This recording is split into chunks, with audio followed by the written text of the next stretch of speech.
Welcome back. This is our second video we're making in the series. Doing a series of videos on camping, hiking, homesteading, and pioneering. Some cheap ways to do things, save you some money, but also good ways to do things. This one's going to be all about my little survival pack I take for hiking and hunting. This little pack here, you can see it's not very big. I like to put it on my belt loop or my belt. These are the items that I put in there. Put it all together, it weighs about a pound, maybe a pound and a half, and it all fits in here real nice, and it all has use. Now this survival pack, this isn't going to get you through a week of being lost or 2 or 3 days of being lost. This is mainly something where if you get hurt out there and you can't make it back out of the woods, this is set up for my area where I live and what I'm doing. Everybody's got to set their own up for what they're doing. Where I live, where I hike, if I would break my ankle and I couldn't make it out, I might be in there several hours, but I'm probably not going to be in there overnight. They're probably going to find me before then, and that's what this is set up for, just to get me through a few hours.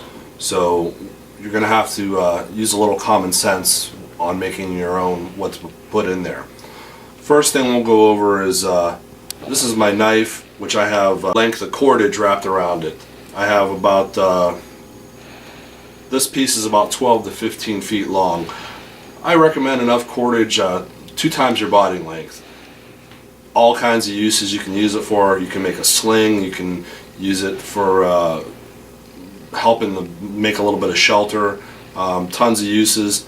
Should always have a knife no matter what with you. Some people don't carry a knife on them. They don't like it even when they go in the woods. They're just you know, they're going out for a 2-hour hike and they don't really see a need for a knife. Put one in your pack. You know, you just never know, you might need it. These you can get at Walmart. They're cheap. They're like $2 or $3. It is a lock blade. It's got a plastic handle, but the whole point is you do have something that'll cut, and you do have something you can scrape with. And we're also using this with another item we're going to cover.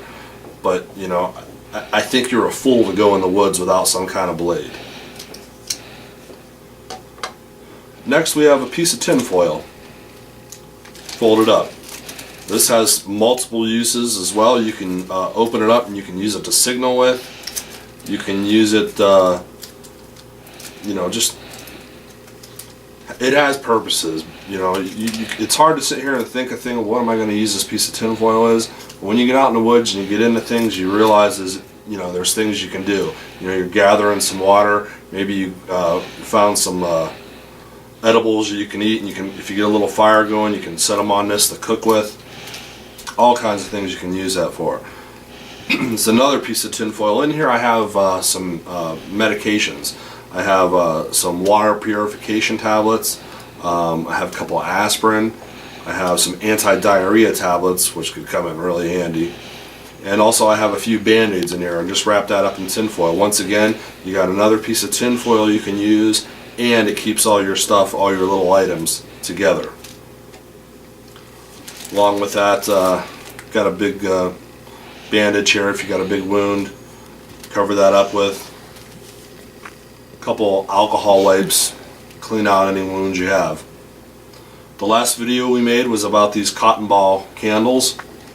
Carry about 5 of them in there. Piece of candle. I usually pre-light these. I haven't done this one yet, but I pre-light these because they light a lot easier once they're lit. You don't have to worry about the wax coming off there. And it just saves a little time and can save a little headache. Little drink packet, so that you can pour this into your water bottle there. I got a little orange one there. That's more or less for, you might have a bottle of water with you, which I suggest never going into the woods without taking a drinking source with you. If you're out there for several hours though, not expecting to be out there in a survival situation, you got some water, you gather some water. It's not going to taste great, it might be hard for you to get down. Flavor it with something, it's going to be better. I keep a couple clothespins in here. Once again, I can't cite any specific things I would use these for, but they just seem to come in handy. You know, if you injure an arm and you're trying to tie up a sling or trying to tie up something for a shelter, you know, you use this clothespin to hold your line in place, different things like that. You just never know when something like that's going to come in handy. Of course, a lighter. This is a little brick of fire start. You can purchase anywhere in a camping section. It's kind of like compressed cardboard, and it ignites real easy to start a fire. I got that. This is a magnesium block and striker. You scrape off the magnesium and strike it. Once again, another fire starting tool. Pair of tweezers. You never know if you might need to get some splinters out, thorns, what have you. Couple packs of Skittles. You can put any candy you want in here. This is what I had laying around the house. This is basically to keep your spirits up. You get out there, you injure yourself, you get a little lost, you get turned around, your compass quits working, you dropped it, you don't know where you're at. You're sitting there and you know, spirits are down. It's amazing what a little bit of sugar, a little bit of candy can do for you. It's basically just a pick-me-up there. This is char cloth, and we're going to go over in another video how to make this. This comes in real handy with using with the magnesium striker. Fire, I feel, is extremely important when you're out in the woods and you find yourself in a survival situation.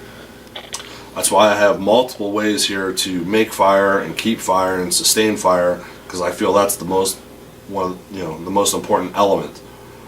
This right here is just the cardboard from a toilet paper roll. What you're going to do with this out in the bush, you're just going to open it up. You're going to drop a couple of these cotton balls down in there. Any twigs that you gathered up for your fire, and this is going to be it's going to be real helpful in starting your fire and making a fire. These cotton balls, as we went over, give off a pretty good flame. Now you got some dry cardboard here, and if you're not used to making fire, this is going to be very helpful. You put some dried grasses down in there, just a few small twigs, get your fire going, tip it over on its side, or you can start it on its side and start adding your bigger pieces of wood and your bigger pieces of tinder to get your fire going. I suggest practicing with stuff like this so you're good at making a fire, but the more things you have like this to help start a fire, if you're not good at it, is going to help you out. A little flashlight, self-explanatory, don't really need to go in that. This little plastic bag here, this is great for gathering water. You might not be near a stream, you might not be near a lake or any kind of thing like that, but if you come across just a hole that has water in it, a little sinkhole, whatever, and it's got water, this is good for, you put it down in there and you can gather water up in there. Hopefully you have a water bottle with you. You can transfer that little bit of water you're gathering at a time into that water bottle. Use your fire then to boil that water, make it safe, or put your water tablets in there. Now it's not going to taste good, like I said, so that's why we have the drink pouch there. This stuff here is all cheap. It's inexpensive. You know, I had the Band-Aids already in my medicine cabinet anyway. The alcohol wipes are cheap. Most people have them around their house, some don't. Cotton balls everybody has, candy, a little flashlight. You know, we all got toilet paper. We all got sandwich bags pretty much. And it all fits in here. It's real easy to carry. There's no reason, it's not a hassle. There's no reason to ever go in the woods without a little pack like this to help you out with. Now, what I'm going to go over with real quick here is this magnesium striker and the char cloth. Most of you are probably familiar with char cloth, but if you're not, what it is, it's a 100% cotton cut up in squares, and it's prepped so that it's able to accept fire very quickly and very instantly, and you use them in association with a tinder bundle to get a fire going. I'm going to show you just how easy it is to do this. You got your knife, you got your magnesium block here. Now I'm just going to take one or two scrapes down this magnesium block. We'll take 3 there. I don't know if you can see the little pieces of magnesium down on top of there. We're going to turn it over. We're going to use our striker, and we're going to light one of these pieces of magnesium, and this is instantly going to get you a coal, an ember started on here. You already got one there going.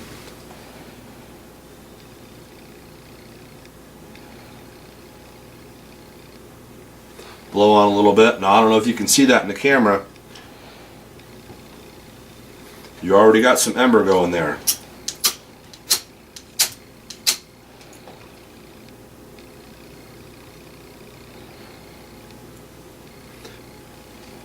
The more you blow on that, the more it's going to take off. What you would do with that is you would have a tinder bundle ready going of dry grasses, maybe some dry leaves, and you're going to put that down in the center of it, and you're going to blow it up into a flame and stick it under your twigs that you have ready to make a fire. And it's as simple as that, and we'll go over more on how to make that in future videos. That's all I have for this video. I hope you enjoyed it and picked up a few tips, some things you can use, and you come back and see us for the next one.